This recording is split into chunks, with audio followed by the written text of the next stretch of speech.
Great. So, what's your name and where are you from? Yes, hi, I'm Jim Edson. I'm from the Woods Hole Oceanographic Institution, and that's in Woods Hole, Massachusetts. Yeah. So, what brings you to COP today? So we, as you can see, are Woods Hole's sort of the main sponsor with Scripps Institute of Oceanography, running this ocean pavilion. And I'll be talking later this week on some of the topics that we'll have in the room. What are some of the topics? So I'm actually running the Ocean Observatories Initiative, which is a big National Science Foundation program that makes measurements in part to measure places like the Armiger Sea, the Gulf of Alaska, off of our coastlines. And so we pride ourselves in making difficult measurements in difficult locations. So I'm here to talk a little bit about that. I'll also talk some on what's known as blue carbon, which is carbon that's sequestered into marshes and estuaries and even the deep ocean. So it's actually pulling carbon dioxide out of the atmosphere and storing it someplace in the ocean. And I'm also talking a little bit about blue economy, which in my case, I'm going to talk a little bit about wind energy. Where we live in the United States, they're starting to build wind farms offshore to generate energy like the Europeans have been doing in the United Kingdom as well. So we're a little late to the game, but we're going to try to catch up. Yeah, for sure. Could you talk just a little bit more about the blue carbon thing? Like, why does bring it into the ocean help the environment? I guess does it not affect the? Yeah, that's an excellent question because it's not clear that it's a good thing. Okay. Right? So, in the short term, trying to draw down CO2 to impact climate change is probably a good thing. But by bringing CO2 into the ecosystem, it has other things. Coral reefs may suffer, for example, right? When things like pH go up and down. What we're trying to do, where it may not be as dangerous, is if you take CO2 out of the atmosphere and you actually sequester it in the ocean bottom. Right? Because most places in the ocean, if you do that, it's going to stay there.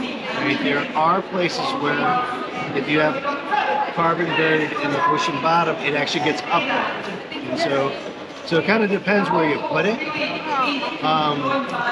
Clearly, if you do things like add iron to ocean water, you can increase things like a balloon, a phytoplankton balloon, which will draw down CO2, and through various mechanisms like the solubility pump or physical pump, that CO2 through chemical processes will sink to the ocean bottom and again be sequestered. As long as they stay down there, that's okay. It's when you increase the pH and things like that that other things will suffer. But that's not my field of expertise. So I just know that we're making those measurements of PCO2, pH, oxygen, chlorophyll, all these biogeochemical measurements to improve our knowledge of those processes. And so that's what I do in the observatory. I make that available to everyone. It's completely free of charge. Anyone can get the data. And so I invite you to, I could actually give you my card after we talk, and you can go to our site and grab data and do something. Yeah. How's your COP experience so far? What's that? How's your COP experience so far? It's only day 2, but... It's day 2. I'm very surprised how crowded it's been, even though today is not supposed to be a big day. I hope I get to go around a little bit, but it's been really fun talking to colleagues here, just ocean-related topics. That you find a lot of people that are thinking like you are about how we can maybe help climate change through ocean processes. So that's really why we're all here. Is the ocean can be the solution to some of our carbon problems, but we have to do it right. Just like you were saying, you can't just do things without thinking first how they might impact the environment negatively. You can't just think about, it's pulling it out of the atmosphere, that's all good.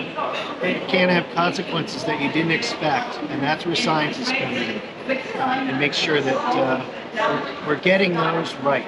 before we do them. I think that's part of it.